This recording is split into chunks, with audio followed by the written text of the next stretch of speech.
ರಮೆಯನ್ನು ಸಂತೋಷಪಡಿಸಬೇಕು, ಸ್ತುತಿಸಬೇಕು ಅಂದಾಗ ಅದಕ್ಕೊಂದು ಸೈದ್ಧಾಂತಿಕವಾದ ನೆಲೆಗಟ್ಟು ಇದೆ. ಏನೆಂದರೆ ಭಗವಂತನ ಜೊತೆಯಲ್ಲೇ ರಮೆಯನ್ನು ಕೊಂಡಾಡಬೇಕು ಅಂತ. ಎಂದೂ ಭಗವಂತನನ್ನು ಬಿಟ್ಟಿರಲಾರದ ತತ್ವ, ಸಂಗತಿ, ವ್ಯಕ್ತಿ ಯಾವತ್ತು ಅಂದರೆ ಪ್ರಳಯ ಕಾಲದಲ್ಲಿಯೂ ಅನ್ನುವ ಮೂಲಕ ಅದು ಲಕ್ಷ್ಮಿ.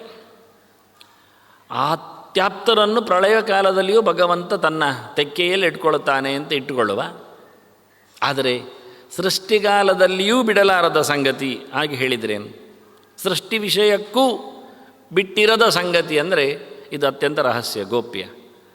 ಹಾಗಾಗಿ ಇದು ಕೇವಲ ಖಾಸಗಿ ವಿಷಯ, ಗಂಡ ಹೆಂಡಿರ ದಂಪತಿಗಳ ವಿಷಯ.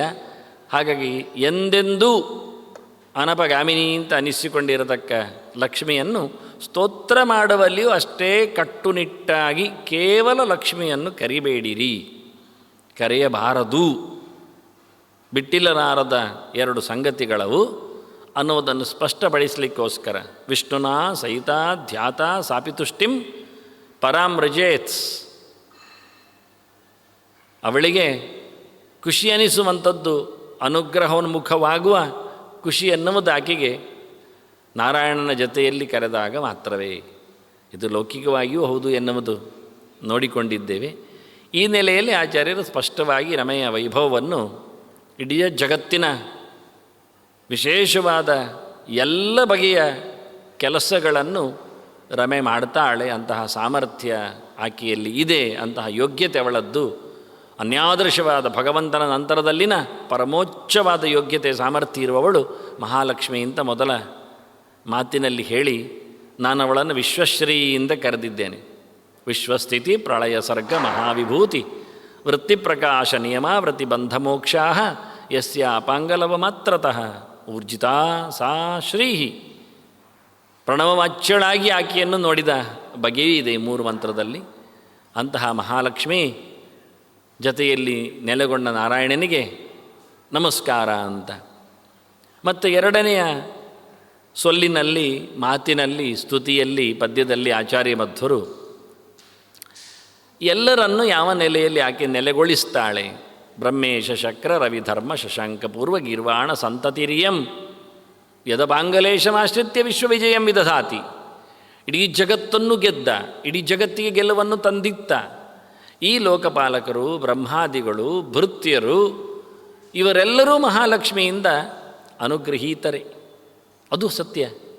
ಮನೆಯಲ್ಲಿ ಯಜಮಾನ ಇರ್ತಾನೆ, ದೊಡ್ಡ ಮಟ್ಟಿನವ ರಾಜ ಅಂತ ಇಟ್ಕೊಳ್ಳಬೇಕಾದ್ರೆ ದ್ರೌಪದಿಯ ಕಥೆಯನ್ನೇ ಕೇಳುವ. ಪಾಂಡವರ ವೈಭವ, ರಾಜಧಾನಿ, ಅರಸೊತ್ತಿಗೆ ಅಲ್ಲಿ ದ್ರೌಪದಿಯ ಕೆಲಸ.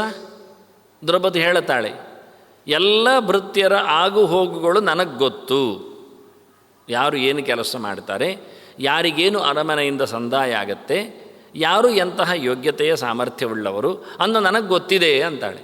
ಹಾಗಾದರೆ ಏನರ್ಥ? ಮನೆಯ ಯಜಮಾಂತಿಗೆ, ಮನೆವಾಳತೆ ನಡೆಸುವವಳಿಗೆ ಭೃತ್ಯರ, ಅತಿಥಿಗಳ, ಬಂದು ಹೋಗುವವರ, ಸಂಬಂಧಿಗಳ, ಆಗುವುದರ, ಮಕ್ಕಳ, ಸಂತಾನದವರ ಎಲ್ಲರ ಬಗ್ಗೆ ಕಾಳಜಿ ಇರ್ತದೆ, ಗಮನ ಇದೆ, ವಿಷಯ ಗೊತ್ತಿರಬೇಕಾಗ್ತದೆ. ಇದನ್ನು ಎರಡನೇ ಗೆರೆ ಮಾತಾಡಿತು. ಹಾಗಾದರೆ ತನ್ನ ಭೃತ್ಯರು, ಮಕ್ಕಳು, ತನ್ನವರು, ದಾಸರು, ಪೋಷಕ ವರ್ಗದವರು ಇವರೆಲ್ಲರನ್ನು ಕಟ್ಟಿಕೊಂಡು ಮೇಯಿಸುವ, ಅವರನ್ನು ಮೇಯಿಸುವುದು ಮಾತ್ರ ಅಲ್ಲ, ಅವರ ಯೋಗ್ಯತೆಯಂತೆ ಅವರು ಬೆಳೆಯುವ, ಬೆಳಗಿಸುವ ಸಾಮರ್ಥ್ಯ ಅದು ಮಹಾಲಕ್ಷ್ಮಿಯಿಂದ. ವಿಶ್ವ ವಿಜಯಂ ವಿದಧಾತ್. ಹೀಗಾಗಿ ಎರಡನೆಯ ಮಂತ್ರದಲ್ಲಿ ಜಯಶ್ರೀಯನ್ನು ತಾನೂ ಗೆದ್ದಿದ್ದಾಳೆ, ತನ್ನ ಭೃತ್ಯರು, ಅತಿಥಿಗಳು, ಮಕ್ಕಳು ಇವರೂ ಸಹ ಜಗತ್ತನ್ನು ಗೆಲ್ಲುವ ಸಾಮರ್ಥ್ಯ ತನ್ನ ವಿಶೇಷವಾದಂತಹ ಅನುಗ್ರಹದಿಂದ ಪಡೆದಿದ್ದಾರೆ ಅನ್ನುವುದೇ ದೊಡ್ಡ ಸಂಗತಿ. ಕೆಲವರು, ಹೆಚ್ಚಿನವರೆಲ್ಲ ತಾವು ಶ್ರೀಮಂತರಾಗ್ಬೋದು, ತಾವು ವಿದ್ಯಾವಂತರಾಗ್ಬೋದು, ತಾವು ಶೀಲವಂತರು, ಗುಣವಂತರು, ಪ್ರಯತ್ನವಂತರು ಎಲ್ಲ ಆಗ್ಬೋದು. ಆದರೆ ಮಗದೊಬ್ಬರನ್ನು ಮಾಡಬೇಕು ಅಂದರೆ ಬಹಳ ಕಷ್ಟ.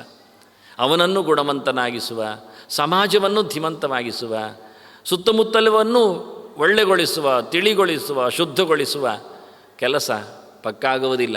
ಒಬ್ಬಿಬ್ಬರನ್ನು ಎಲ್ಲಿಯೋ ಸರಿದಾರಿಯಲ್ಲಿ ಏನೋ ಆಮಿಷ ವಡ್ಡಿಯೋ ಏನೋ ಪ್ರಭಾವ ಬೀರಿಯೋ ಏನೋ ಕೈಯನ್ನು ತುಂಬಿಸಿಯೋ ಕೈ ಬಿಸಿ ಮಾಡಿಯೋ ಆಗ್ಬೋದು. ಆದರೆ ಇಡೀ ಜಗತ್ತನ್ನೇ ಬಹಳ ಚಂದವಾಗಿ ನೋಡಿಕೊಳ್ಳುವ, ಇಡೀ ಜಗತ್ತು ದೇವರೆಡೆಗೆ ಸಾಗುವಂತೆ ಅಥವಾ ಗೆಲುವನ್ನು ಪಡೆಯುವಂತೆ ಅಂಥ ದೊಡ್ಡ ದೊಡ್ಡ ಜನರೆಲ್ಲ ಭಗವಂತನೆಡೆಗೆ ಸಾಗುವ, ಈ ಜಗತ್ತನ್ನು ಗೆಲ್ಲುವ ಯೋಗ್ಯತೆ ಬಂದದ್ದು ಮಹಾಲಕ್ಷ್ಮಿ ಅನುಗ್ರಹದಿಂದ ಅಂತ ಎರಡನೆಯ ಜಯಶ್ರೀಯ ಚಿಂತನೆ. ಮೂರನೇ ಮಾತಿನಲ್ಲಿ ಈ ದೇವತೆಗಳೆಲ್ಲ ಲೋಕಕ್ಕೆ ಉಪಕಾರಕರು ಅಂತ, ಅನುಗ್ರಹ ಮಾಡುವವರು ಅಂತ. ಎಷ್ಟು ಜನರೆಲ್ಲ ಏನೆಲ್ಲ ಭಾಗ್ಯವನ್ನು ಕೊಡುವುದಿಲ್ಲ. ಸೂರ್ಯನಿರಲಿ ಅಥವಾ ಇಂದ್ರನಿರಲಿ ಅಥವಾ ರುದ್ರನೇ ಇರಲಿ, ಮನಸ್ಸಿಗೆ, ದೇಹಕ್ಕೆ ಆರೋಗ್ಯ, ಐಶ್ವರ್ಯ ಇತ್ಯಾದಿಗಳನ್ನೆಲ್ಲ ಕರುಣಿಸ್ತಾರೆ.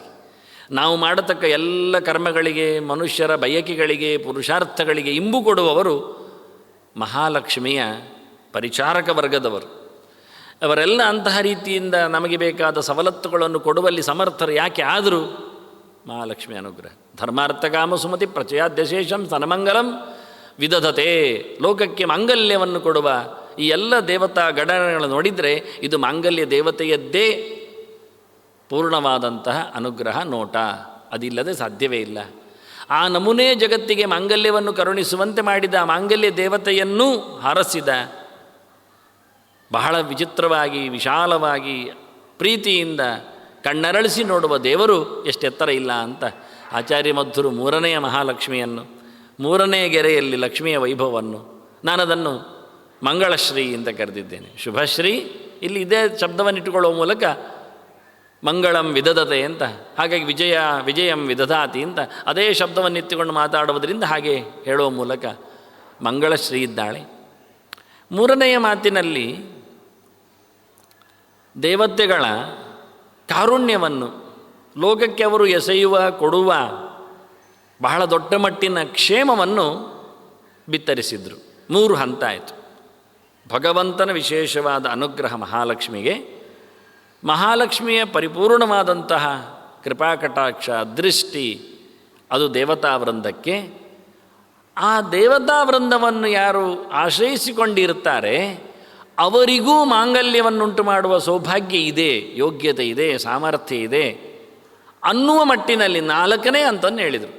ದೇವರ ಅನುಗ್ರಹ, ಲಕ್ಷ್ಮಿಯ ಕಾರುಣ್ಯ, ದೇವತೆಗಳ ವಿಶೇಷವಾದಂತಹ ವರ ಪ್ರದಾನ ಶಕ್ತಿ, ಅದನ್ನು ಪಡೆದವರೂ ಲೋಕದಲ್ಲಿ ಇನ್ನೊಬ್ಬರಿಗೆ ಅನುಕೂಲ ಮಾಡಿಕೊಡ್ತಾರೆ ಎನ್ನುವುದು ಎಷ್ಟು ದೊಡ್ಡ ಮೊತ್ತ ಅಂತ ಹೇಳ್ತಾರೆ. ಈ ಎಲ್ಲ ಆಗಲಿಕ್ಕೆ ಕಾರಣ ಮಹಾಲಕ್ಷ್ಮಿ. ದೇವತೆಗಳು ಮಾಂಗಲ್ಯವನ್ನು ಕರುಣಿಸುವ, ಯಾರಿಗೆ ಒಳ್ಳೆಯದು ಮಾಡ್ತಾರೆ ಅಂತ ಹೇಳುತ್ತಾರೋ ಅಂತಹ ಸತ್ಪುರುಷರು ಲೋಕದಲ್ಲಿ ಒಳ್ಳೆಯವರನ್ನು ತಯಾರಿಸ್ತಾ ಇದ್ದಾರೆ, ಲೋಕಕ್ಕೆ ಒಳ್ಳೆಯದು ಮಾಡುತ್ತಾ ಇದ್ದಾರೆ.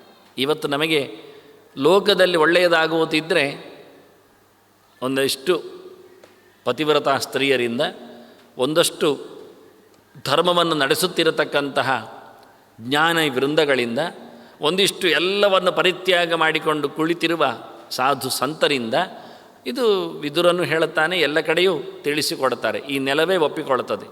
ಒಳ್ಳೆಯದಾಗುವುದಾದರೂ, ಕಾಲಕಾಲಕ್ಕೆ ಮಳೆ ಬೆಳೆ ಬರೆಯುವುದಾದರೂ ಕಾರಣ ಇಂತಹ ಅಲ್ಲಲ್ಲಿರತಕ್ಕಂಥ ಕೆಲವೆಲ್ಲ ಜನರ ಧಾರ್ಮಿಕ ಪ್ರವೃತ್ತಿ, ತ್ಯಾಗದ ಭೂಮಿಕೆ, ಇವೇ ದೊಡ್ಡ ಕಾರಣ ಅಂತ. ಇದು ಯಾಕಾಯಿತು? ಅದು ದೇವತೆಗಳ ಪರಮಾನುಗ್ರಹದಿಂದ. ಅದು ಯಾಕೆ ಬಂತು? ಮಹಾಲಕ್ಷ್ಮಿಯ ವಿಶೇಷ ದರ್ಶನದ ಭಾಗ್ಯದಿಂದ ದೇವತೆಗಳಿಗೆ ಬಂತು. ಅದೂ ಯಾಕೆ ಆಯಿತು? ಭಗವಂತನ ಅನುಗ್ರಹ ವಿಶೇಷದಿಂದ ಮಹಾಲಕ್ಷ್ಮಿಗೆ ಅಂತ. ಹೀಗೆ ಇಷ್ಟು ಹಂತವನ್ನು ಮಾತಾಡಿಸಿದರು. ಇಲ್ಲಿ ನಾವೆಲ್ಲಿದ್ದೇವೆ? ನಾವು 5ನೇ ಜನ ಆಗಿದ್ದೇವೆ, ಮನುಷ್ಯರು. ಮನುಷ್ಯ ಲೋಕದಲ್ಲಿ ಕೂತ ಕರ್ಮ ಯೋಗಿಗಳು. ನಮಗೆ ಪ್ರಯತ್ನ ಮಾಡದೆ ಏನು ಉಪಾಯವೇ ಇಲ್ಲ.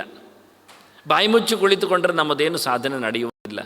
ಶರೀರ, ಮನಸ್ಸು, ಮಾತು ಎಲ್ಲ ಒಟ್ಟು ಸೇರಿಕೊಂಡು ದುಡಿಯಬೇಕಾದ್ದು. ಇದು ಕರ್ಮಭೂಮಿ. ಕುರ್ವನ್ನೇವ ಇಹ ಕರ್ಮಾಣಿ ಜಿಜೀವಿಷೇತ್ ಶತಂ ಸಮಾಹ. 100 ವರ್ಷದವರೆಗೂ ರಿಯಾಯಿತಿ ಇಲ್ಲ. ರಿಟೈರ್ಡ್ ಪರ್ಸನ್ ಹೀಗಿದ್ದಾರೆ, ಸೀನಿಯರ್ ಸಿಟಿಸನ್ ಇದ್ದಾರೆ, 60ರ ನಂತರ ಅವರು ಕೈ ಕಟ್ಟಿ ಕೂತ್ಕೊಳ್ಬೋದು ಇಲ್ಲ. ಸಾಯುವ ಕೊನೆಯ ಕ್ಷಣದವರೆಗೂ ಅವನು ಪ್ರಯತ್ನಶೀಲನಾಗನೇ ಬೇಕು. ಇದು ಮುಖ್ಯ. ಕರ್ಮಣ್ಯೇವ ಅಧಿಕಾರಸ್ಥೆ ಅಂತ. ನಹಿ ಕಶ್ಚಿತ್ ಕ್ಷಣಮಪಿ ಜಾತುತಿಷ್ಠತ್ಯ ಕರ್ಮಕೃತ್ ಕಾರ್ಯತೇ ಹಿ ಅವಶಃ ಕರ್ಮ. ದೇವರ ಕೈಗೆ ಸಿಕ್ಕಿ ಅವನು ಬೇಡ ಅಂತೇಳಿದ್ರು ಮಾಡಿಯೇ ಮಾಡ್ತಾನೆ, ಮಾಡಲೇಬೇಕು. ಸ್ವಭಾವಸ್ತು ಪ್ರವರ್ತತೆ. ಅವನ ಸ್ವಭಾವವನ್ನು ದೇವರು ಕೆಲಸ ಮಾಡಿಸ್ತಾನೆ, ಅದರಂತೆ ನಡೆಸಿಕೊಡುತ್ತಾನೆ. ಕರ್ಮದ ಸಂತಾನ ಕರ್ಮವನ್ನು ನಿಲ್ಲಿಸುವುದಿಲ್ಲ. ಆದ್ದರಿಂದ ಮನುಷ್ಯರನ್ನು ಕರ್ಮಯೋಗಿಗಳೆಂದೇ ಗುರುತಿಸುವುದು, ಕರೆಯುವುದು. ಅವರಿಗೆ ಅರಿವು ಇಲ್ಲ ಇದೆ, ಸ್ವಲ್ಪ ಮಟ್ಟಿನ ಅರಿವು ಇದೆ. ಅರಿವನ್ನು ಪಡೆಯಬೇಕಾಗಿಲ್ಲಲ್ಲ, ಪಡೆಯಲೇಬೇಕಾಗಿದೆ. ಜೊತೆಯಲ್ಲಿ ದೇವರನ್ನು ಉಪಸತ್ತಿ ಮಾಡಲಿಕ್ಕೆ ಉಂಟು, ಪ್ರೀತಿಸಿಕೊಳ್ಳಲಿಕ್ಕೆ ಉಂಟು, ಭಕ್ತಿ ಮಾಡಲಿಕ್ಕೆ ಉಂಟು, ಇಲ್ಲ ಅಂತಲ್ಲ. ಆದರೆ ಭಕ್ತಿಯ ಮುಖ ಬಹಳ ಕಡಿಮೆ ಇರ್ತದೆ, ಅರಿವು ತುಂಬ ಚೂರಿರ್ತದೆ, ಕೆಲಸ ಕಂಡಾಬಟ್ಟೆ ಒದ್ದಾಟ ಅದು ಹೆಚ್ಚು ಕಾಣುತ್ತದೆ. ಇದು ಮನುಷ್ಯ ಲೋಕದ ಮನುಷ್ಯ ಯೋಗಿಯ ಕರ್ಮಯೋಗಿಯ ಲಕ್ಷಣ. ಇವರು ಇಲ್ಲಿದ್ದಾರೆ, ಇವರೂ ಲೋಕಕ್ಕೆ ಒಳ್ಳೆಯದು ಮಾಡುತ್ತಾ ಇದ್ದಾರೆ ಕರ್ಮದಿಂದ. ಯಾಕೆ ಅಂದರೆ ಆ ದೇವತೆಗಳವರಿಗೆ ಆ ರೀತಿಯಾದ ಅನುಗ್ರಹ ಮಾಡಿದ್ದಾನೆ. ಅವರ ಧರ್ಮ ಕರ್ಮಗಳನ್ನು ಮಾಡುವ ಮೂಲಕ ದೇವತೆಗಳವನಿಗೆ ಸಿಕ್ಕಿದ್ದಾರೆ. ಸಹಯಜ್ಞಾ ಪ್ರಜಾಸ್ರಷ್ಟ್ವ ಪುರೋವಾಚ ಪ್ರಜಾಪತಿ ಅನೇನ ಪ್ರಸವಿಷ್ಯಧ್ವಂ ಯೇಷವೋಸ್ತು ಇಷ್ಟ ಕಾಮ ದುಃಖ. ಚತುರ್ಮುಖ ಹೇಳುತ್ತಾನೆ, ದೇವತೆಗಳನ್ನು ಸೃಷ್ಟಿ ಮಾಡುವ ಜೊತೆಯಲ್ಲಿ ಯಜ್ಞ ಸಮಾರಾಧನೆಯನ್ನು ಮಾಡಿದ್ದೇನೆ ಅಂತಾನೆ. ಯಜ್ಞ, ಅದಕ್ಕೆ ಬೇಕಾದ ಪ್ರಾಶಿತ್ರ, ಚಮಸ ಮುಂತಾದ ದ್ರೋಣ ಇಂತಹ ವಸ್ತುಗಳನ್ನು ಕೊಟ್ಟಿದ್ದಾನೆ. ಹಾಗಾಗಿ ನೀವು ಯಜ್ಞವನ್ನು ನಡೆಸಿ ದೇವತೆಗಳನ್ನು ಸಂತೋಷಗೊಳಿಸಿ ಅವರಿಂದ ಬೇಕಾದಂತಹ ಅನುಗ್ರಹವನ್ನು ಪಡೆಯಿರಿ. ನಿಮ್ಮ ಬಯಕೆಗಳಿಂದಾಗಿ, ಇಷ್ಟಾರ್ಥಗಳ ಸಿದ್ಧಿಯಿಂದಾಗಿ ನೀವು ಆರಾಮವಾಗಿ ಸ್ವರ್ಗಾದಿಗಳಿಗೆ ಮತ್ತೆ ತೆರಳಿ ಬನ್ನಿ ಅನ್ನೋ ಮೂಲಕ ಕರ್ಮ, ಯಜ್ಞ, ದೇವತೆಗಳು ಇವನ್ನೆಲ್ಲ ಒಟ್ಟೊಟ್ಟಿಗೆ ಮನುಷ್ಯರ ಜೊತೆಯಲ್ಲಿ ಚತುರ್ಮುಖ ಕೊಟ್ಟು ಹೇಳಿಕೊಂಡು. ಆದರೆ ನಾವು ದೇವತೆಗಳ ಹತ್ತಿರ ಇದ್ದೇವೆ. ದೇವತೆಗಳು ಮಹಾಲಕ್ಷ್ಮಿ ಅನುಗ್ರಹಕ್ಕೆ ಪಾತ್ರರಾಗಿದ್ದಾರೆ. ಮಹಾಲಕ್ಷ್ಮಿ ಭಗವಂತನಿಂದಾಗಿ ಅನುಗ್ರಹಿತಲೇ ಇದ್ದಾಳೆ. ಈ ಕರ್ಮಯೋಗಿಗಳು ಮಾಡಿಕೊಂಡಿರತಕ್ಕಂಥ ಏನೊಂದು ದೊಡ್ಡ ಮಟ್ಟಿನ ಲಾಭ ಇದೆ, ಮೊತ್ತ ಇದೆ, ಕೆಲಸಗಳಿವೆ, ಅದನ್ನು ಲೋಕಕ್ಕೆ ಅವರು ಹಂಚುತ್ತಾ ಇದ್ದಾರೆ. ಇಷ್ಟು ಅರ್ಥವನ್ನು ಮೂರನೆಯ ಮಾತಿನಲ್ಲಿ ಆಚಾರ್ಯರು ನಮಗೆ ಶ್ರುತಪಡಿಸ್ತಾರೆ. ಧರ್ಮಾರ್ಥ ಕಾಮ ಸುಮತಿ ಪ್ರಚಯಾ ದಶೇಶಂ ಸನ್ಮಂಗಲಂ ವಿದದತೆ ಯದಪಾಂಗಲೇಶಂ ಆಶ್ರಿತ್ಯ ತತ್ಪ್ರಣತ ಸತ್ಪ್ರಣತಾಪೀಡ್ಯಾ. ದೇವತೆಗಳು ಏನೊಂದು ಲೋಕಕ್ಕೆ ಮಂಗಳ ಮಾಡಿದ್ರೋ ಮಹಾಲಕ್ಷ್ಮಿ ಅನುಗ್ರಹದಿಂದ, ಆ ದೇವತೆಗಳನ್ನು ಅವಲಂಬಿಸಿಕೊಂಡ ಮನುಷ್ಯರೂ ಸಹ ಆ ಬಗೆಯ ಮಂಗಳವನ್ನು ಮಾಡಲಿಕ್ಕೆ ಸಾಮರ್ಥ್ಯವನ್ನು ಪಡೆದಿದ್ದಾರೆ. ಹಾಗಾದರೆ ಅಯಸ್ಕಾಂತ ಮುಟ್ಟಿದ ಕಬ್ಬಿಣವು ಅಯಸ್ಕಾಂತ ಜೊತೆಯಲ್ಲಿ ಸಮಾಕರ್ಷಿತವಾಗಿದ್ದರೆ, ಆ ಮುಟ್ಟಿಕೊಂಡ ಕಬ್ಬಿಣವೂ ಮತ್ತೊಂದು ಕಬ್ಬಿಣವನ್ನು ಮುಟ್ಟಿದರೆ ಅದು ತನ್ನಡೆಗೆ ಅದನ್ನು ಇಟ್ಟುಕೊಳ್ಳುತ್ತದೆ. ಯಾಕಾಯಿತು? ಅದು ಅಯಸ್ಕಾಂತ ಅಲ್ಲ. ಮೊದಲಿನ ಅಯಸ್ಕಾಂತವು ಕಬ್ಬಿಣವನ್ನು ತನ್ನ ಸ್ಪರ್ಶದಿಂದ ತತ್ಕಾಲದಲ್ಲಿ ಅಯೋಮಯವಾಗಿ ಬಿಟ್ಟಿದೆ. ಅದು ಕಾಂತಶಕ್ತಿಯನ್ನು ಅದಕ್ಕೆ ಸಂಕ್ರಮಣಗೊಳಿಸಿದೆ. ಇದರಿಂದಾಗಿ ಸಾಮಾನ್ಯ ಕಬ್ಬಿಣವು ಅಯಸ್ಕಾಂತವನ್ನು ಮುಟ್ಟಿಕೊಂಡಾಗ ಮತ್ತೊಂದು ಕಬ್ಬಿಣವನ್ನು ಎಳೆದುಕೊಳ್ಳುವಲ್ಲಿ, ಹಿಡಿದುಕೊಳ್ಳುವಲ್ಲಿ, ದೂಡುವಲ್ಲಿ ಎಲ್ಲದರಲ್ಲಿ ಕ್ರಿಯಾಶೀಲವಾಗಿರ್ತದೆ. ಪರಿಪೂರ್ಣವಾದ ಮೂರನೆಯ ಕಾಂತಶಕ್ತಿಯನ್ನು ಒಂದನೆಯದ್ದು ಪಡ್ಕೊಳ್ತದೆ. ಆದ್ದರಿಂದ ದೇವತೆಗಳು ಮಾಡಿದ ಉಪಕಾರದಿಂದಾಗಿ ಮನುಷ್ಯನ ಉಪಕಾರಕ್ಕೆ ಹೊರಡ್ತಾನೆ. ಕರ್ಮಭೂಮಿಯಲ್ಲಿ ಮನುಷ್ಯನಿಂದಲೂ ಲೋಕಕ್ಕೆ ಮಂಗಳ ಆಗ್ತದೆ, ಬಯಕೆಗಳು ಈಡೇರ್ತೇವೆ ಹೀಗೆ ಅಂತ ಹೇಳ್ತಾರೆ. ಯಾಕೆ? ಅವರು ಮಾಡಿರತಕ್ಕಂಥ ಯಜ್ಞದ ಮಾಧ್ಯಮದಿಂದ ಸ್ವಲ್ಪ ದೂರ ಇದೆ. ಆದರೆ ಇಲ್ಲಿ ಕಾಣುವುದೇನು? ದೇವತೆಗಳಿಗೂ ಮನುಷ್ಯರಿಗಿರತಕ್ಕಂಥ ಮಧ್ಯದಲ್ಲಿನ ಕರ್ಮದ ಕೊಂಡಿ, ಜೊತೆಯಲ್ಲಿ ದೇವತೆಗಳಲ್ಲಿರತಕ್ಕಂಥ ಭಕ್ತಿಯ ಹೊನಲು. ತತ್ ಪ್ರಣತ ಸತ್ ಪ್ರಣತಾ ಪೀಡ್ಯ. ನಾವು ದೇವತೆಗಳ ಹತ್ತಿರ ಹೋಗಲಿಕ್ಕೆ ಆಗುವುದಿಲ್ಲ. ದೇವತೆಗಳು ನಮ್ಮ ಕೈಯನ್ನು ಎಳೆದು ಏನನ್ನು ಕೊಡಲಿಕ್ಕೂ ಬರುವುದಿಲ್ಲ. ಕೇವಲ ಒಂದು ಭಕ್ತಿಯ ಮಾಧ್ಯಮದಲ್ಲಿ, ಕರ್ಮದ ತಂತ್ರದಲ್ಲಿ ಎಚ್ಚರದೊಂದಿಗೆ ನಡೆಯುವ ಇದು ಕತೆ. ಇಷ್ಟನ್ನು ಉಲ್ಲೇಖ ಮಾಡಿ ಇದು ಮೂರನೆಯ ಗೆರೆಯಲ್ಲಿ ಇಷ್ಟು ಸ್ಪಷ್ಟ ಅರ್ಥ ಆಗಿಬಿಟ್ರೆ, ಇದರ ಆಚೆಗೆ ನಾಲ್ಕನೆಯ ಮಾತಿನಲ್ಲಿ ಮನುಷ್ಯ ಲೋಕಕ್ಕೂ ಮತ್ತು ಋಷಿಯ ಲೋಕಕ್ಕೂ ಇರುವ ಸಂಪರ್ಕವನ್ನು ಹೇಳುತ್ತಾರೆ. ಭಕ್ತಿಯೋಗಿಗಳಾದ ದೇವತೆಗಳು ಅವರು ಕರ್ಮ ಕ್ರಿಯಾಶೀಲರು ಹೆಚ್ಚು ಇಲ್ಲ. ಅಧಿಕಾರದಲ್ಲಿದ್ದಾಗ ಕೆಲಸ ಮಾಡುತ್ತಾರೆ, ಅವತಾರಕ್ಕೆ ಬಂದಾಗ ಕೆಲಸ ಮಾಡುತ್ತಾರೆ, ಮತ್ತು ಹೆಚ್ಚಿಗೆ ಮೈ ಮೇಲೆ ಎಳ್ಕೊಂಡು ಎಲ್ಲಿಯೂ ಸಹ ಸಮಾಜ ಸೇವೆ ಅಂತ ಹೇಳಿಕೊಂಡು ಸಂಘ ಸಂಸ್ಥೆಗಳನ್ನು ಮಾಡಿಕೊಂಡು ಇಲ್ಲ, ಅದರಲ್ಲಿಲ್ಲ ಅವರು.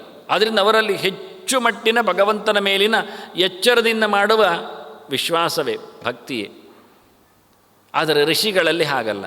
ಋಷಿಗಳಲ್ಲಿ ಕರ್ಮತಂತ್ರದಲ್ಲಿ ಅಲ್ಪ ಸ್ವಲ್ಪ ಇದ್ದರೂ ನಿತ್ಯ ರಿಚುವಲ್ಸ್ಗಳಲ್ಲಿ ಎಲ್ಲಿಯೂ ಅವರಲ್ಲಿ ಮುರಿತ ಇಲ್ಲ ಪೂರ್ತಿ. ಆದರೆ ಭಕ್ತಿಗಿಂತ ಹೆಚ್ಚು ಅವರದ್ದು ಜ್ಞಾನದ ಮಾರ್ಗ. ದೇವತೆಗಳಷ್ಟು ಭಗವಂತನಲ್ಲಿ ಕಟ್ಟುನಿಟ್ಟಾದ ಅಂಟು ಇಲ್ಲದಿದ್ದರೂ ದೇವತೆಗಳ ಹಾಗೆ ಎಚ್ಚರವನ್ನು ಕಾಪಾಡಿಕೊಂಡು ಆದಷ್ಟು ತಮ್ಮ ಯೋಗ್ಯತೆಯಂತೆ ನಿರಂಶರಾದ್ದರಿಂದ ಕಲಿಕೆ ಕಷ್ಟ ಆಗಿ, ದೇವತೆಗಳು ಹಾಗಲ್ಲ, ಆರಾಮ. ಹಾಗಾಗಿ ಋಷಿಗಳು ಇರುವುದೇ ಜ್ಞಾನದ ಪ್ರಚಾರಕ್ಕೆ. ಈಗ ಮನುಷ್ಯ ಎಲ್ಲಿದ್ದಾನೆ ಅಂದರೆ ಆ ಋಷಿಗಳ ಪಕ್ಕದಲ್ಲಿದ್ದಾನೆ. ದೇವತೆಗಳಿಗೆ ಕರ್ಮಯೋಗಿಗಳು ದೂರ ಇದ್ದಾರೆ, ಭಕ್ತಿಯ ಮಾಧ್ಯಮ ಮಾತ್ರ. ಇಲ್ಲಿ ಹಾಗಲ್ಲ, ಜ್ಞಾನದ ಮಾಧ್ಯಮ, ಪಾಠ ಪ್ರವಚನದ ಗುರುಕುಲದ ಗುರು ಶಿಷ್ಯ ಭಾವದ ಸಂಬಂಧ. ಅದನ್ನು ಋಷಿಗಳ ಜೊತೆಯಲ್ಲಿ ಮನುಷ್ಯರು ಕರ್ಮಯೋಗಿಗಳು ಎಲ್ಲಿದ್ದಾರೆ ಅಂದರೆ ಪ್ರತಿನಿತ್ಯ ಹತ್ತಿರದಲ್ಲಿದ್ದಾರೆ. ಅವರೇನು ಕೊಡ್ತಾರೆ ಅಂದರೆ ಅವರೇನು ಕೊಡುವುದಿಲ್ಲ. ಯಾಕೆ? ಋಷಿಗಳಲ್ಲಿ ಏನು ಕೊಡಲಿಕ್ಕಿಲ್ಲ, ದಂಡಕಮಂಡಲು ಅಜಿನ ಇಂಥದ್ದೇ, ಅದು ಕೊಡೋದೇನು. ಹಾಗಾಗಿ ಅವರೇನು ಕೊಡ್ತಾರೆ ಅಂದರೆ ಜ್ಞಾನ ಕೊಡ್ತಾರೆ, ಅದರಿಂದ ಸಂಪಾದನೆ ಮಾಡಿ ಏನು ಬೇಕಾದರೂ ಅದನ್ನು ಪಡೀಲಿಕ್ಕೆ ಬರುತ್ತೆ. ಷಡ್ವರ್ಗ ನಿಗ್ರಹ ನಿರಸ್ತ ಸಮಸ್ತ ದೋಷಾ ಧ್ಯಾಯಂತಿ ವಿಷ್ಣು ಮೃಷಯೋ ಯದಪಾಂಗಲೇಶಂ ಆಶ್ರಿತ್ಯ ಯಾನಪಿ ಸಮೇತ್ಯ ನಯಾತಿ ದುಃಖಂ. ಯಾವ ಋಷಿಗಳು ಭಗವಂತನ ಅನುಗ್ರಹದಿಂದ, ಭಗವಂತನ ಧ್ಯಾನ ಮಾಡಲಿಕ್ಕೆ ಯಾವ ಮಹಾಲಕ್ಷ್ಮಿ ಅನುಗ್ರಹದಿಂದ ಸಮರ್ಥರಾದರೋ ಆ ಋಷಿಗಳನ್ನು ಯಾರು ದುಂಬಾಲು ಬೀಳ್ತಾರೆ, ಅವರ ಬೆನ್ನ ಹಿಂದೆ ಕೂತ್ಕೊಳ್ತಾರೆ, ಅವರನ್ನು ಯಾರು ಮಾತಾಡಿಸ್ತಾರೆ, ಅವನಿಗೂ ದುಃಖ ಆಗುವುದಿಲ್ಲ, ತೊಂದರೆ ಇಲ್ಲ, ಸಂಸಾರದಿಂದ ಪಾರಾಗ್ತಾನೆ, ಅವನು ಜ್ಞಾನವನ್ನು ಪಡಿತಾನೆ. ಇನ್ನೇನು ಹೇಳೋದು? ದುಃಖಕ್ಕೆ ಕಾರಣವಾದದ್ದು ಅಜ್ಞಾನ, ಬಂಧ. ಇದೆರಡು ತೊರೆದರೆ ಸುಖ ಮತ್ತು ಮೋಕ್ಷ. ಹಾಗೆ ಯಾವ ಋಷಿಯನ್ನು ಆಶ್ರಯಿಸಿಕೊಂಡಾಗ ಮನುಷ್ಯ ದುಃಖದಿಂದ ದೂರನಾಗ್ತಾನೋ ಅದಕ್ಕೆ ಅನುಗುಣವಾದ, ಅದಕ್ಕೆ ಬೇಕಾಗಿರತಕ್ಕ, ಅದರ ಮುಂದಿರತಕ್ಕ, ಅದರ ಕಾರಣವಾದಂತಹ ಅಜ್ಞಾನವನ್ನು ಪರಿಹರಿಸಿಕೊಳ್ಳುತ್ತಾನೋ, ಅದರ ಕಾರ್ಯಭೂತವಾದಂಥ, ಅದರಿಂದ ಸಿಗತಕ್ಕಂತಹ ಲಾಭ ಆಗೈತ ಫಲ ವಿಶೇಷವಾಗಿರತಕ್ಕ ಆನಂದವನ್ನು, ಮೋಕ್ಷವನ್ನು ಎಲ್ಲಿ ಪಡೆಯುತ್ತಾನೋ, ಹಾಗಿರುವಾಗ ಮಹಾಲಕ್ಷ್ಮಿಯ ವೈಭವ, ಅವಳ ಇನಿಯನ ವಿಶೇಷತೆ ಏನು ಹೇಳುವುದು ಕೇಳ್ತಾರೆ.